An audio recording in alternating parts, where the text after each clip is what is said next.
This isn't going to be a very long video. I just want to report on something that recently happened that you guys need to be aware of. Father Carlos Martins. I know the guy personally. Okay, he's been on my channel multiple times. He's been on talking about spiritual warfare, relics, and exorcisms. And if you've seen any of his videos, you know that the guy is super sharp.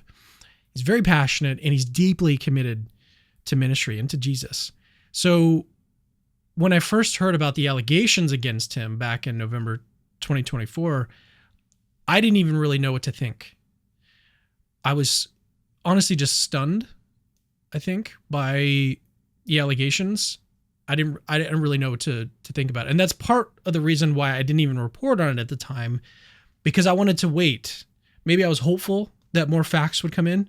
And I also just didn't want to add fuel to what had already quickly become a social media wildfire. But now there's been a huge update to the case. I want to tell you guys about it. First, though, if you've never heard of any of this, let me catch you up on it. To understand what happened in court today on July 30th, today is July 30th, we need to go back to the beginning, November 21st, 2024. So Father Carlos Martins, he was in Joliet, Illinois as part of his national St. Jude relic tour. And if you're not familiar with that tour, it's a traveling exposition of relics from some of the most beloved saints in Catholic history. It's actually a pretty big deal. And Father Carlos Martins, known for his gift as a communicator, if you've seen his videos again, you'll know that, and his experience as an exorcist, he was one of the public faces of this ministry. And that day, he was at Queen of Apostles Parish speaking to a crowd of around 200 Catholic school students. Now, according to a police report filed later that week, this is where things took a very strange and unexpected turn. The allegation, again, these are just allegations, was that during the event, Father Martins walked up behind a 13-year-old girl, lifted up her hair, and put it in his mouth, mimicking the act of like flossing, as in like using her hair as dental floss. Then, again, allegedly, he made a sort of growling noise behind her. I'll give you a second to process that. Again, I want to emphasize that these are allegations. That description that I just gave you came from ABC7 Chicago and other news outlets that picked up on the police report. And let's just be very honest about this. On paper, that sounds really strange. It sounds very bizarre and completely out of character for a man like Father Carlos Martins. But that did not stop the fallout, not even close. The actual priests at the parish were apparently so disturbed by what happened, or perhaps by how it was being interpreted, that they immediately contacted the police and asked Father Martins to leave the diocese, and they shut down the rest of the tour. The mass that was scheduled to follow the event was also canceled, and all of this was reportedly done under diocesan safe environment protocols. And within 48 hours, the Diocese of Joliet had publicly confirmed that an investigation was underway. Bishop Ronald Hicks described the matter as a boundary issue, not as an instance of misconduct. Still, though, the damage had already been done, as you can imagine, and this is where things really started to spiral. Within just a few days, the St. Jude relic tour across the United States was suspended. All of the remaining tour stops for December were quietly canceled due to unforeseen circumstances. What had started as a packed church filled with reverence and excitement had suddenly become the epicenter of one of the most unexpected scandals in recent Catholic memory.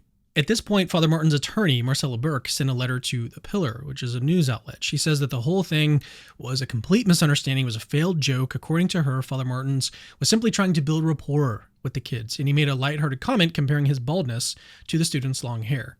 And it wasn't until an outraged father, after contacting the police not once, but twice, things actually started to escalate. By then, the media frenzy, the media machine had already been running at full speed. Articles exploded across every major news outlet. AB7 Chicago ran with it. The Herald News, People Magazine, the New York Post, they all quoted the police report, highlighting the most sensational details. And in the eyes of the public, the court of opinion had already reached a verdict, and it was not favorable. But this is where I just want to pause for a second, because as someone who, I know Father Martins personally, again, I've sat down with him, I've talked theology with him, I've listened to him speak about demons and exorcisms and spiritual warfare, and these headlines were really difficult to read. And you can probably tell I'm still trying to process a lot of it even now, because these weren't just like, this wasn't a news article about in the newspaper that's about someone that I've never heard of. I've had him on my channel. I've talked to this guy. We've promoted his ministry. So to see this story blow up in the way that it did, It was deeply saddening. I didn't even know, I didn't want to cover it publicly. I didn't want to be reactionary. I didn't want to speculate. I just sort of waited. And I'm very glad that I did. We're going to talk about that in a second. Let's get back to the timeline though. Within days of the incident, Father Martin's own religious order, the Companions of the Cross, issued a statement. They announced that his public ministry was being put on hold pending the police investigation, and that's not unusual in a case like this, and they were clear that he still had a right to due process. But even so, the Archdiocese of Detroit, where Father Martin's had ministerial faculties, updated his status to ministry revoked. And that was basically the signal. He was stepping back indefinitely while the legal system took over. Then, in late January 2025, about 2 months after the incident, a new headline dropped. Will County prosecutors officially filed a Class A misdemeanor charge against Father Martins for battery.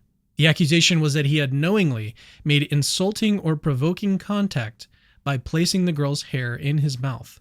In Illinois, a charge like that can carry up to a year in jail. Let me repeat that, up to a year in jail. A warrant was issued for his arrest, and the court ordered that he be held without release until a bond hearing. Father Martin subsequently turned himself in and formally pleaded not guilty at a hearing on January 30th. That same week, his attorney called the whole case egregious and unfounded. She said it was nothing more than a takedown of a good priest, and she was confident that full exoneration would eventually come. But even with the plea entered and the defense team adamant, the case didn't go away. And all the while, Father Martins was basically silent. Like, he didn't say anything. He didn't do any interviews, no op-eds, no podcast statements, just silence, which honestly was very, very smart on his part. And that brings us up to the moment now, today, that changes everything, actually, and we're going to get into that next. After months of speculation, headlines, pretrial motions, and radio silence, the Will County State's Attorney's Office just moved to dismiss the criminal case against Father Carlos Martins. The judge presiding over the case granted the motion, effectively terminating the case. It is completely over. And this wasn't just like a technical dismissal of the case. According to the official court order, Father Martins has never been charged with any crime outside of this single incident. He's never been accused of misconduct, and he's never been subject to canonical dispute. The language in the order made that absolutely clear. But let's slow down for a second, okay? This wasn't a situation where a plea deal was reached behind closed doors, or where the court gave it a slap on the wrist and moved on. No, this was actual, like the prosecution itself, again, the same office that filed the original charge, stood up in court and asked for it to be dropped. There was no conviction, no finding of liability, just done, just over. Father Martins also released a public statement today. The part of that statement that really stuck out to me was this. He said, "I'm deeply grateful to all who offered their prayers and support during this time. I'm thankful for the truth coming to light and look forward to resuming my ministry and continuing to preach the gospel." You can feel the weight in those words. Now, everything is still sort of up in the air. It's still pending because this is very, very recent stuff. But in terms of, like, from a legal standpoint, this chapter is closed. This is a big relief, not just because the case is over, but because justice appears to have been served. And I know many of you, like me, have been praying for clarity, for truth, and for Father Martins himself. While his future in ministry hasn't been officially announced, he wants to get back into it. Today marks a huge step forward toward healing and restoration. He's been a powerful voice in the church, especially in exposing the reality of spiritual warfare, and I, for one, hope that we'll see him back soon. And always remember, Christianity is true.